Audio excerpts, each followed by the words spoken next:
that the Patriots' blood is the seed of freedom's tree. George S. Patton said wars may be fought with weapons, but they are won by men. It's the spirit of men who follow and of the man who leads that gains the victory.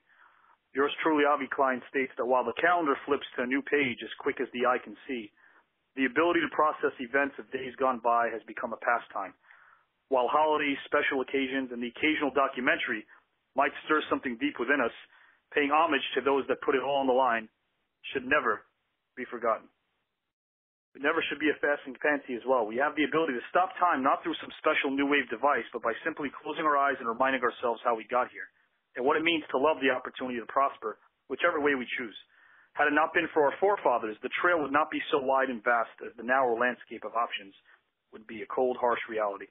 The next guest here in Wrestling with Anything But has epitomized the very definition of sacrifice, honor, respect, dignity, class, humility, and strength. His values and principles are guidelines that serve as a primary example of valor and a code that is relevant and stands for something relevant. I'd like to welcome the Patriot Del Wilkes to the show. How's it going, Del? I'm doing great, man, and I thank you very much for having me on. And I enjoyed listening to what you just said. It's got a lot of meaning to it, a lot of truthfulness. Very good. Thank you, Del. I appreciate that, and we're also really honored to have you. I'd like to also welcome on board our co-host, David Benedetti. How's it going, Dave? Hey, how's it going, guys? Glad to be here. Hey, Dave. Hey. Thank you, sir. Some interesting tidbits that occurred in December of '61, which maybe a geeky history teacher like myself finds interesting, but in December of '61, Dean Smith begins his career as head coach of the North Carolina men's basketball team. An agreement on maintaining the neutrality of the loss was reached in Geneva. President Kennedy ordered Operation Ranch Hand in South Vietnam. The space race heats up between the U.S. and the Soviet Union. Wilt Chamberlain was breaking and setting all types of records in the NBA. After months of trial, Adolf Eichmann was found guilty of crimes against the Jewish people and humanity. U.S. Army Specialist 4 James T. Davis became the first American combat fatality in the Vietnam War. Born during this time are NFL greats Reggie White, Olympian Ben Johnson. On December 21st, Del Wilkes entered this world. I can't expect you to have any memories from the womb, Del, but what a time you were born into. Any of those facts that I mentioned kind of stand out to you a little bit? No, I mean, I'm somewhat of a history buff like yourself, and I'm really I love political, Sure. events and things that go on and historical events. So I'm aware of several of those things that you mentioned. That December, I was a result of the union of Delbert and Kathleen Wilkes in December of 1960. My parents were married in December 17th in 1960, and a year later comes our oldest son, and I'm very thankful that they got together. That's amazing. Growing up in Columbia, South Carolina, would you kind of recommend that tourists want to go out there, they should check out Arsenal Hill, Cottontown, Old Shandon? Oh yeah, there's a lot about Columbia. Several things. For one thing, we're right in the middle of the state, so there's a lot of historical things here. Those things you mentioned, our state house, which as you walk around the outside of our state house, there are little stars that are in place on the state house where Truman's troops were shooting their cannons from across the river and literally hit and bombarded our state house. Columbia was literally burned to the ground. We're centrally located. We're 2 hours from the beach. We're 2 hours from the mountains, and very important to me, we're the home of the University of South Carolina. So a lot of neat things around here. It's a great place. Been here all my life, and I couldn't imagine life being better. Sure. Yeah. Growing up, did you frequent the Richland Mall much? Was it around? Was the Richland Mall even around when you were growing up?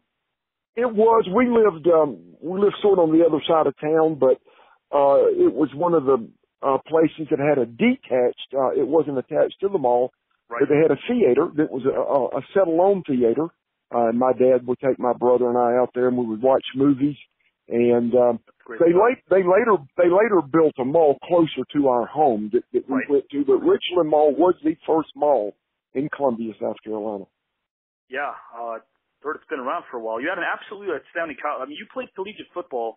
The interesting thing about it is, in terms of just the accolades, there's so many. But one of the things I want to bring up was how much of it was an honor was it being the second Gamecock that was consensus All-American at the time. And you were also introduced by Bob Hope, if I'm not mistaken. Is that correct? Yeah, Bob Hope had every December he would have a Christmas special, and part of that show for the Christmas special was the introduction of I think it was the Associated Press first team All-America football team. And that was a big deal for me. That was a huge honor. I had and still do have an unbelievable grasp of the history of Gamecock football. My dad, his brothers, my grandfather, my dad's father, several of them attended and graduated from USC, and they were huge sports fans. So they imparted in me that love for everything Gamecock athletics, but especially football. And I was very, very fortunate that while I was in high school, I was recruited by a lot of the major colleges, especially throughout the South. Right. But when the hometown team came calling, that was a big deal to me. And it was an easy decision for me. It actually came down to Carolina and Clemson, the two in-state schools. But that love of everything Gamecock that I grew up with was a big deal to me. And I went to school here. George Rogers, our only Heisman Trophy winner, was the first consensus All-American in school history. I was the second and the first native South Carolinian to be a consensus All-American at the University of South Carolina. Because you answered my next question. It was was the lineage, in terms of your family lineage, being Gamecocks. Was it a no-brainer, I guess, for you? Well, it originally I thought it was going to be a no-brainer to go to USC, but Clemson was the first school to ever recruit me, and that started in the 9th grade. And, they hit me hard and heavy from the 9th grade on. Carolina came on a little later.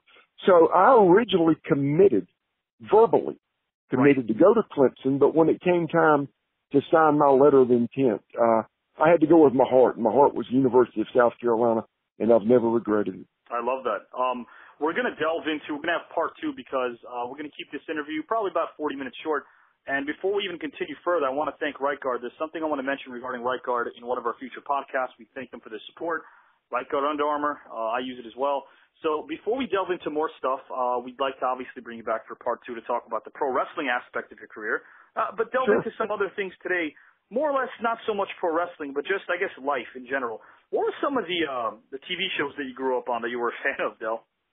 I grew up watching Gunsmoke, Matt Dillon and Festus and Amanda and Doc, and Amanda Blake, she played Kitty. I grew up watching The Man from U.N.C.L.E. Great show. Stony Burke, a lot of the westerns that were around back then, and then later on, of course, a lot of the sitcoms that we're all familiar with from, the 70s and 80s, the Happy Days. Were you an All in the Family fan, or? Oh, loved All in the Family, still do. Listen, the 3 greatest comedies in the history of American television. Absolutely. All in the Family, Seinfeld, and the Andy Griffith Show. And wow, that's nice company right there. Yeah. Yeah, they're great. And of course, grew up being from the South. We watched Andy Griffith as well, and a great show. Any particular music as well that you used to enjoy? I'm a big time music fan, and I like all types of music. My favorites are classic rock and classic country, but I grew up listening to Elvis. I'm a huge Elvis mark. I'm a big time Elvis fan. Oh yeah, of course. Yeah, and I grew up in a house that loved Elvis, and so it just came natural for me to be an Elvis fan. But I grew up liking guys like Ernest Tubb and Marty Robbins and Hank Williams, Conway, George, Merle, Willie. But I also grew up in church, so I grew up with a deep love and appreciation for old-fashioned Southern gospel music. That's interesting too, right? Yeah. And to those of your listeners that may watch the Gaither videos that are on TV now, that's the kind of classic gospel I'm talking about. That or you washed in the blood and things like that. Just Southern classic gospel. I love it. I like that it's eclectic in terms of your taste because it means you have an open mind to different things that might inspire. Music is meant to inspire. So depending on the mood you're in, I'm probably sure that would fit the bill depending on what genre you want to listen to. Oh, absolutely. Yeah, when I was in the gym, I didn't want to listen to gospel music. Right. I didn't want to listen to country. I wanted to listen to AC/DC and, things like that. Yeah. I would certainly think so. Now, in terms of just movies, I like to ask a lot of people, were there any movies growing up, whether it was in the theater or at home, that kind of just grabbed a hold of you, something that just kind of hit you as you were a kid growing up? Well, obviously I watched all the Elvis movies, but I love old movies, and Right. I'm a huge Paul Newman fan. He's my favorite actor ever. Great actor. And my favorite movies, obviously Cool Hand Luke's one of them, but my top two movies of all time are A Long Hot Summer with Paul Newman and then Cat on a Hot Tin Roof with Paul Newman. Didn't see the first one. Saw Cat on the Hot Tin Roof. Amazing movie. Yeah. Oh, and I love dialogue. And both of those movies have dialogue. I mean, they're set inside a home or inside a hardware store, and it's just the dialogue between Burl Ives and Paul Newman or Paul Newman and Joanne Woodward. And I just love those dialogue type movies like that. And so, yeah, I love those movies. And I tell you, it's amazing how movies, like you mentioned, can really just reach out and grab you. And maybe other people are repulsed by them, but I can watch those two movies daily if I have the opportunity. That's great that you mentioned that. I was going to ask you later on, like, which movies can you watch countless times? I like what you just said about the dialogue aspect, because an actor who can flesh out his character without the need of SFX or CGI, and just simply straight old good-fashioned ability to allow a character to develop organically, is something that's missing today in film. So I like the classics myself. Love them. Paul Newman was amazing. Here's something I definitely wanted to ask you. In terms of growing up, obviously football was a very big part of your life. Other sports that you delved into, whether it be as a spectator or as a participant? Well, as far as participation-wise, the only other sport that I played, and I played it for 1 year, I think I was in the 5th grade, was just Dixie Youth Baseball, as it's called here in South Carolina, or Little League Baseball. Played 1 year, but I loved all sports. I was your typical just crazy about sports teenage kid. Even before my teenage years, 10, 11 years old, I bought the Streets and Smiths Guide to Baseball, before baseball came out, football, basketball. Sure. I had cards from all of the three major sports. That's awesome. And I just absolutely loved reading box scores back then as a kid. I don't know how this happened. Would you consider soccer as one of the sports that you might have tried in the past as well, or you don't really consider it as a sport too much? No, I didn't. But you got to understand, the time period in which I grew up, soccer was not the sport that was recognized and played like it is now in high schools in America. Soccer wasn't an option for us. It wasn't offered at any of the schools until I got to high school. So I didn't know anything about soccer. I understand, what tremendous athletes play soccer and the popularity of soccer, but it wasn't one that was emphasized as I was growing up in my formative years. Right. Yeah, I'm just asking because, me as a European person, I grew up with that but I understand that, back in the days, it wasn't too popular. Even today, it's not that popular. But I was just wondering, just out of curiosity. Yeah, it's a good I'm sure that's soccer a good was question. played in your time. It's probably something. You seem like the kind of guy, Dale, correct me if I'm wrong, because I don't know. I'm speculating. That probably would have picked up any sport if it was placed in front of you. You seem like the kind of guy that would engage in almost anything, because you're just it seems like competition or healthy competition is a great thing for somebody growing up. Oh, absolutely. Listen, at recess when I was in grade school and junior high, we played kickball, we played dodgeball, anything that you could take a ball and create some sort of competitive attitude or, our environment, I would have done it. So had soccer been presented to me, absolutely, I'd have been in, yes. Don't worry, Del. You and me are on the same team here. Going up in the Northeast, I didn't play any soccer either, Dave. So nothing against it. This is not a pro wrestling question, because we'll do that next time if we get you on. But were there any college football teammates that you think would have been a perfect fit in the pro wrestling arena that could have just really submerged themselves and succeeded? That's a good question, and one that I've never been asked, so I've really never pondered that before. But, we had a couple of guys. I think they had the personality. They had the ability to talk well. They were athletic. They looked good. Right. Body-wise. Yeah, I think I had a couple of guys, and one was a defensive lineman, one was an offensive lineman that probably could have done very well in pro wrestling. But that's a good question. The first time I've ever been asked that.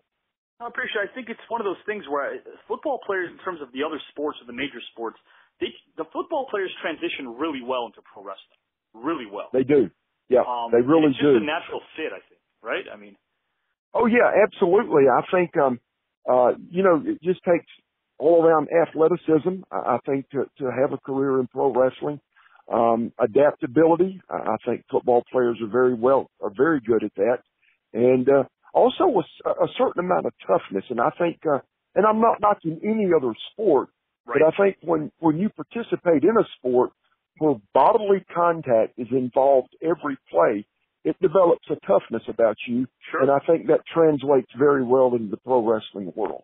That's a really good way of putting it. It's well said. When you mention it that way and you break it down, I'm sort of visualizing that, and I concur. I mean, I really agree from what I've seen. This is sort of a question that I don't want to have you pick your brain apart and stress you as far as it's three historical figures. If you could pick three historical figures to have a private dinner with and pick their brain, who would they be? One would be, of course, and I will get that opportunity one day, would be Jesus Christ. Right. The other would be Robert E. Lee. Right. And then the other would probably be Ronald Reagan. If you could stop two events in time from occurring, what would they be? Stop three events in time from occurring. What would they? Two. Okay. Yeah. Two. Obviously, I think one of them that I would like to stop from occurring would be the horrible, and not just that it happened here in this country, but all over the world, certainly slavery. And I know that's not a particular event that you can pinpoint, but still, I think that's one that would all like to have stopped. Absolutely.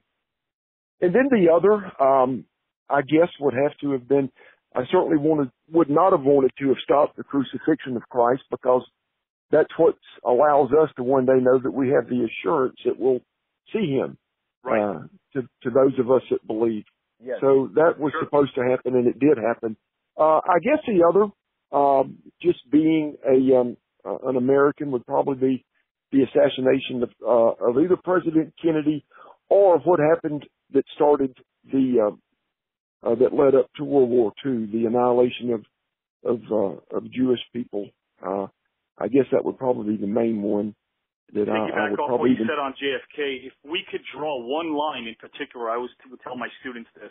A lot of times you said something so interesting and appropriate, Del, that you can't necessarily pinpoint a lot of moments in history that we can change specific to one date. But if you could draw a line in the sand in terms of some of the chaos and turbulent behavior that the public had to experience, you could draw the line in the sand as to the JFK assassination being a line that you look at in terms of the country was never the same after that. No, it wasn't, and it led to it was just the start of what became an extremely turbulent decade for this country, a very volatile time, and so many issues that splintered off that, with civil rights, with the Vietnam War, with women's rights, and just other things that came as a result of that. But literally, I know there's a lot that goes on today that is destructive and divisive, but I don't know that this country's ever dealt with a decade like the 60s. Oh, my goodness, literally, no. Not even close, in my opinion, just at least in modern time. And I think the one thing that's interesting is a lot of people don't realize that John F. Kennedy, if he had stuck around until 64 and gotten reelected, and it looked like he would have, his goal was to pull troops out of combat in Vietnam and South Vietnam. The goal was to train the South Vietnamese. That was one of the main things that people don't necessarily realize, that the combat mission wasn't exactly JFK's prerogative, or at least in terms of just making it a long-term solution. It was to train the Southern Vietnamese. And the problem was, when they encountered the Viet Cong, they weren't wearing fatigues. They weren't wearing anything that would distinguish them as different from the South Vietnamese. And that's why when a lot of people want to piggyback and just start blaming the government or stop blaming the troops, they have to realize that war over there that was fought it was a unique war. It was a really tough way for the combat troops, at least on the ground, to distinguish between who the Viet Cong were and who the Southern Vietnamese. Not to go on a rant, but John F. Kennedy was certainly against. And again, he even received a lot of advice from Eisenhower, who told him, don't go there. There's no light at the end of the tunnel, but, I mean, it is what it is, and it happened. But there's a lot to delve into. That's why I think it'd be and I want to hear your take on it really quickly, but we weren't in a rush. We talk a lot more about it, but go ahead, Del. I want to hear your thoughts on that. Well, it's interesting that we're talking this subject right now, because I was watching a video yesterday on YouTube. Right. And how it was Kennedy that really put in motion the wheels that led to what Johnson did with the Civil Rights Act and the Voting Rights Act. Sure. That started with Kennedy and George Wallace standing in a doorway at the University of Alabama, not letting kids in and declaring segregation. Sure. now, today, and forever. And Johnson, I mean, Kennedy was the one that put those wheels in motion. And of course, his untimely assassination and tragic assassination. But Johnson did pick up from what President Kennedy started. And a lot of people just, again, to continue what you said, a lot of people need to realize there's a difference between foreign policy and domestic. And when people want to just isolate one issue to determine whether the president was successful or not, poor LBJ in the sense that if you want to attack his foreign policy, there's a lot of things to pick apart. But if you want to look at domestic, not just in terms of the civil rights movement being pushed forward by LBJ, which was initiated by JFK, as you mentioned, but also when you talk about Medicaid and Medicare, when you talk about a lot of social injustice issues. I'm not saying whether or not I'm really a person that kind of likes to just justify or unjustify a policy that a president was in favor of instead of just saying in a very black and white manner if I agree with him or not. There's a lot of principles that we do or don't, but LBJ domestically doesn't get his just due. That's just my opinion, though. Well, and I think a lot of people probably feel that way as well. I don't think you're alone in your opinion of that. Maybe being in the Northeast, I am, Del. Oh, really? Maybe being in the Northeast, I am. That's just, again, being born and raised, well, not born, but being raised in New York City. You'd be surprised. Let's have some levity here. I want to play a game of either or. This can bring some levity to the situation here. It's very self-explanatory. Just whatever you prefer. Let's start with Jay Leno or David Letterman, either or, Del. Jay Leno. Is that a landslide or close or not even? Oh, it's not even close. And yeah, and I used to like Letterman, but some of the things he's said lately and the way he's conducted himself, I have no use for him. So Jay Leno all the way. Got you there. Bugs Bunny or Daffy Duck? I'd take Bugs. Gotcha. Al Bundy or Norm from Cheers? Oh, hands down, Norm. Norm. I never watched Married with Children. Yeah, I like Norm. I met George Wendt, interviewed George Wendt. Great guy. Far removed from the character, but it's funny. He actually says he doesn't mind getting called Norm when he gets stopped by in the middle of the street or anything. That's cool. So that's kind of cool, right? Gatorade or Powerade? Gatorade. Joe Montana or Peyton Manning? Tom Brady, but since you asked, Joe Montana. Oh, there you go. Yeah, Joe Montana. Brady both. Don't blame me there. Godzilla or King Kong? King Kong. Bowling or darts? Oh, well, bowling. Yeah, and I think darts is actually going to be the Olympic sport next year for the first time, from what I understand. Is that right? Yeah, wow. It's interesting. Barry Bonds or Wade Boggs? Wade Boggs. Cujo the dog or Lassie the dog? I grew up watching Lassie, so I'd have to go with Lassie. That's a good loyal answer right there. Guns N' Roses or Bon Jovi? Guns N' Roses. Listening to 8.5 hours of Alexandria Ocasio-Cortez doing stand-up comedy or having a night out in the town with Bernie Sanders? Oh. Is that a no-way? Wow. Man. That's like having your teeth pulled or surgery with no anesthesia. I guess I would take the night. This is great. Yeah. I guess I would take the night out on the town with Bernie. I could have said that better myself. I love how Del dissected that so precisely because I couldn't have said it better. Classic guitar or electric guitar? Electric guitar. UFC or boxing? UFC. Mike Tyson or Muhammad Ali? Ali. Chuck Norris or Bruce Lee? Norris. Rambo or Rocky? Rambo. Richard Pryor or Eddie Murphy? Richard Pryor. I might get a neither with this one, but McDonald's or Burger King? Yeah. If again, you've asked me that, so I've got to answer it. So I would go with McDonald's. Yeah. Is there a reason? Is it the fries, if anything, or? Well, I grew up eating McDonald's. They had a deal here in Columbia, South Carolina, and they may have had it everywhere else. I don't know. But when I was in grade school, if you made all A's or all A's and B's, you could take your report card to the nearest McDonald's, right, and they would give you a free meal. So that's why I say McDonald's. Yeah, that's good. That's a good answer. I mean, I would associate that from a personal memory in my past, too. I would pick that. Dwight Eisenhower or Harry S. Truman? Dwight Eisenhower, for not only what he did as president, but what he did as commander of Allied forces.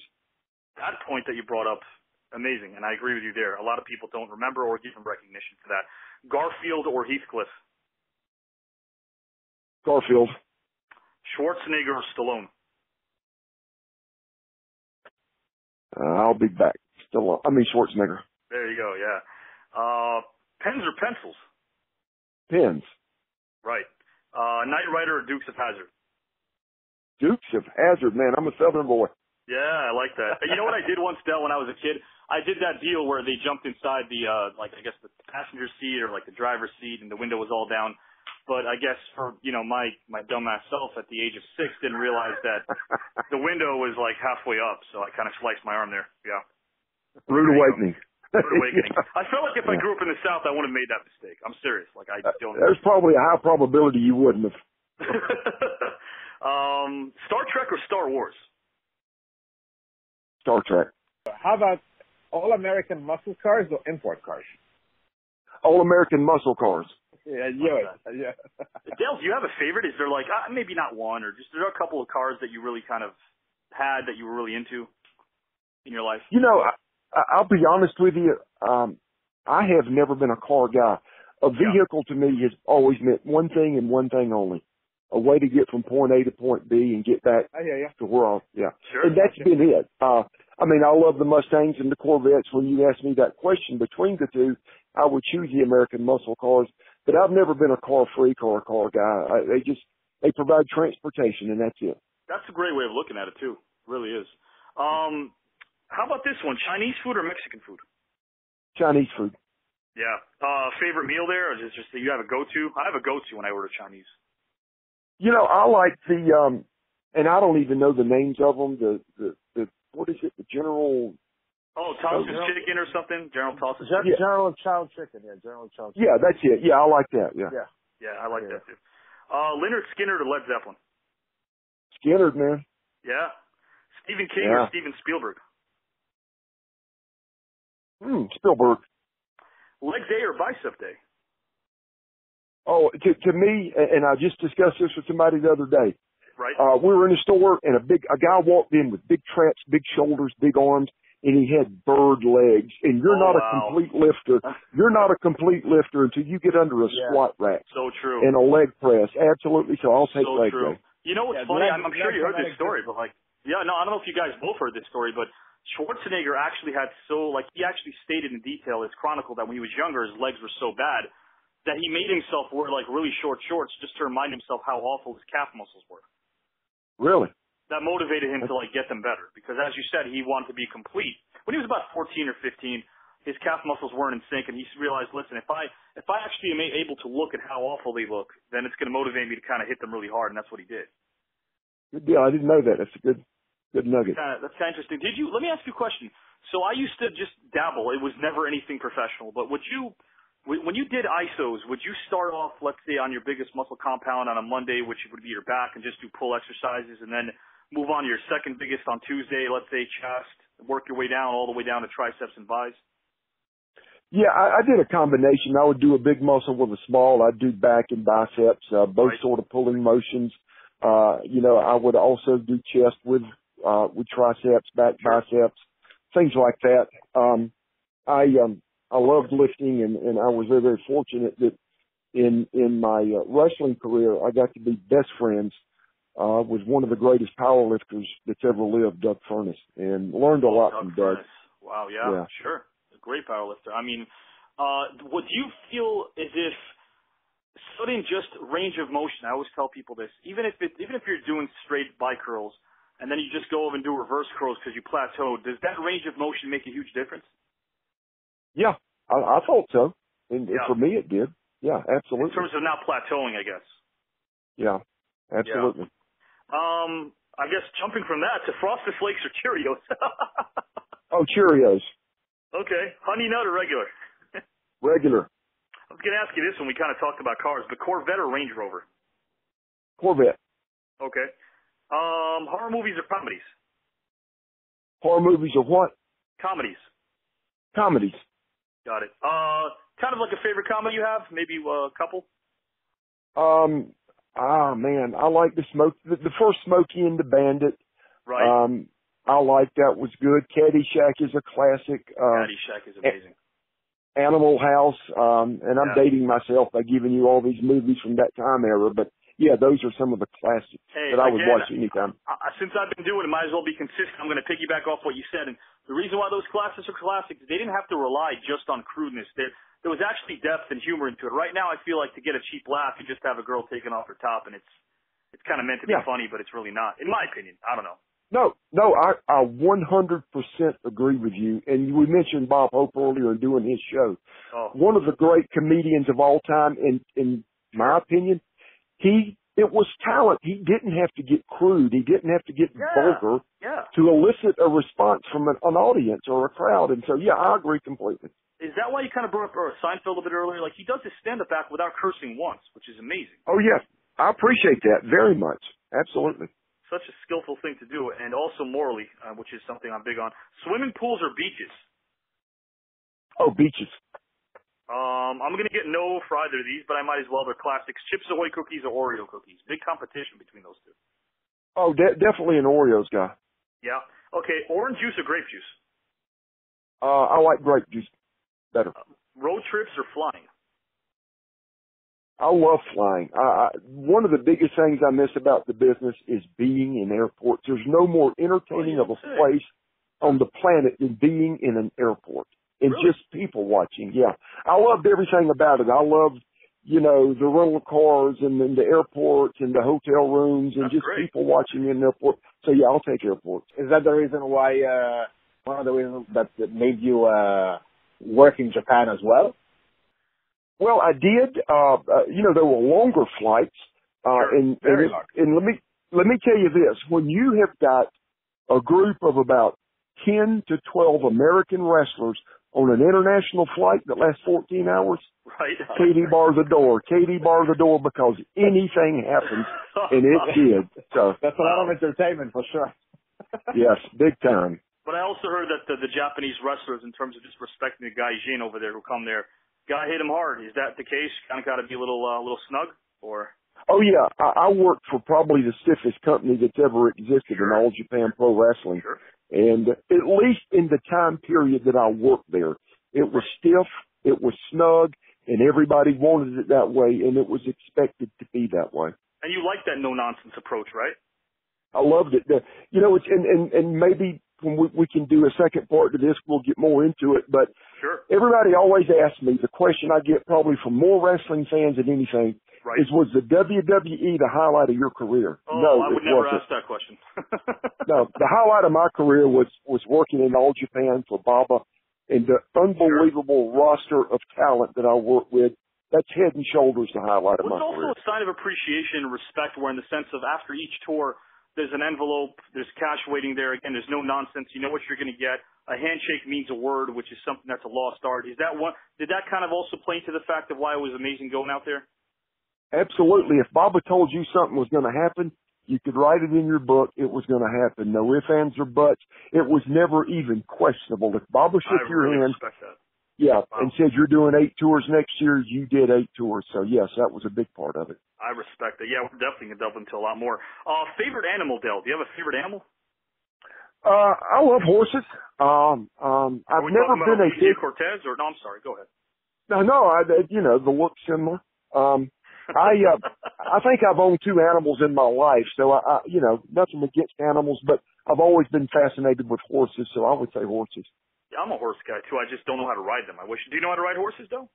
I do. Yeah. That was also a big thing. If you were a teenage boy living in the South, that you spent some time on horses, and I did.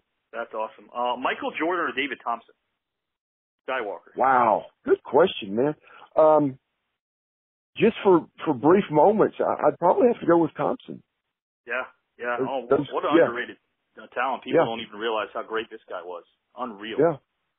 And I also think that even if you look at his pro career, there were glimpses and moments in time where people actually thought he might probably be the best 2 guard at one point. I think he was for a little while. I mean, what he did in college at North Carolina State is totally underrated and does not get the attention it deserves. Sure. Totally agree with you there. Diners or cafes?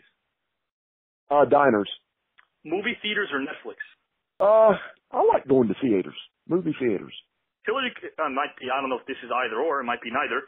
Hillary Clinton or Roseanne Barr? Well, right now I'd have to ride with Roseanne currently. She can get a little crazy on you, but for some of the stands that she's taken lately, I'd go with Roseanne. Yeah, it came out of nowhere. I was shocked. I didn't even know about her political stance at all until recently, I guess the last year or so. Yeah. Came out of nowhere. Now, who wins the following triple threat elimination match? Well, let's not even make it elimination. There's no time. Who wins the following triple threat match, assuming it's a shoot? A grizzly bear, elephant, or Dick Cheney? Wow. I'm going to go with a grizzly bear. Okay. Cheney's a pretty tough guy. Just slightly. Yeah, just slightly. I give it to Dick Cheney. I can understand. Yeah, he is a tough guy. Dracula, Wolfman, or Frankenstein? Frankenstein. Everyone picks Frankenstein. What is it about Frank? He's always I like the gimmicks coming out the side of his neck. Yeah, that's a good way of looking at it. I mean, I never thought about that, but that's kind of like an intimidation factor, maybe. Yeah, absolutely. How about this one? Battle of the Superweights here. Roseanne Barr, Rosie O'Donnell, and Melissa McCarthy. I'm still going with Roseanne. Yeah. Abe Lincoln, George Washington, or Jesse Ventura. Lincoln wrestled too, I think. He did, but George Washington, in him stepping aside after 2 terms as president, what he did there was unbelievable. It prevented this country from being what they had come from and escaped from. So George Washington. Yeah. Alf, the alien from Aliens, or Spock?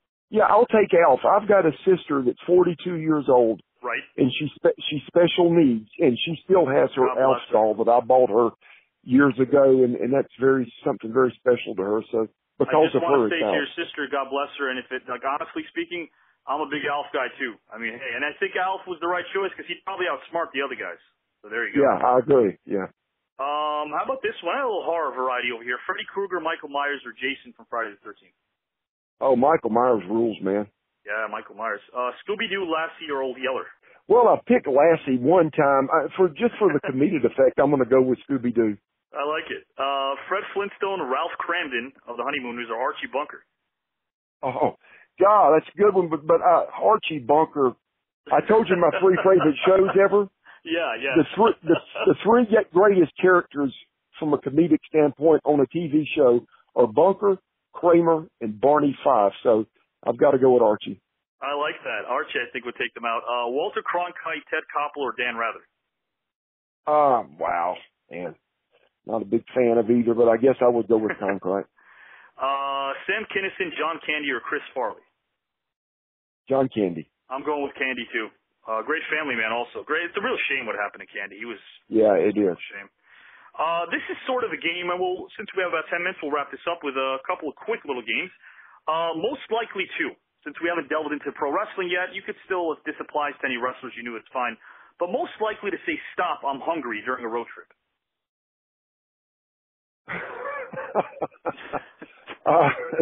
I would say Terry Gordy, and there's reasons why. Okay. Terry enjoyed the herbal things of life, and so he had the munchies a lot. Yeah. There you go. That kind of makes sense, though. Yeah. Most likely to say, I don't know if this is half the locker room, but most likely to say, hey, do my biceps look small today? That's a good one too. I would probably say Scott Steiner. Yeah. Most likely to read a book quietly in the locker room. Mick Foley. Good one. Most likely to run to catering, devour what's on the menu. Kamala too. I worked with him in Japan. Ben Peacock. Most likely to pretend to listen to you while tuning out. Attention span. Flair. Okay. Flair. Yeah. I found him to be very disingenuous. Yeah. We actually had 2 people say the same thing too. Most likely to crack jokes in the middle of the ring. Oh, easy. Hands down. One of the nasty boys. Knobs or sags. We got that too. We get a lot of that. Most likely to eat, breathe, and drink professional wrestling 24/7. Kabashi. Yeah.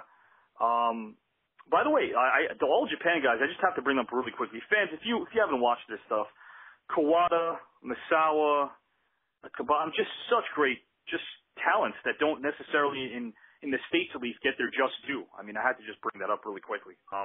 In my opinion. You're correct. Yeah, oh, you're right. Absolutely. Most likely to eat Spam to save money on the road. Well, there's been a couple of misers I've traveled with, and again, one of them would be Mick Foley, and the other would be Randy Savage. Right. Most likely to take a bullet for you out of respect in real life scenarios. Doug Furness. Most likely to tell a promoter or booker or an executive off if you had to.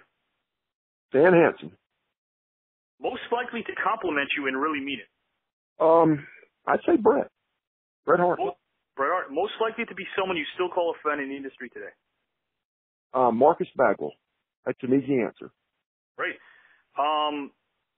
Here's something interesting that I just wanted to kind of delve into before we finish up here in the last few minutes.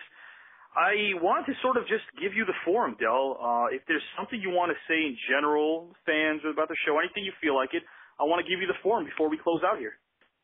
Well, the fans are what makes that industry go. I tell you, I've had the opportunity. I played college football at the highest level. I had a very brief 2-year stint in the NFL, and I say stint. I never made it past preseasons on the 2 teams that I was signed with. Great accomplishment, but yeah.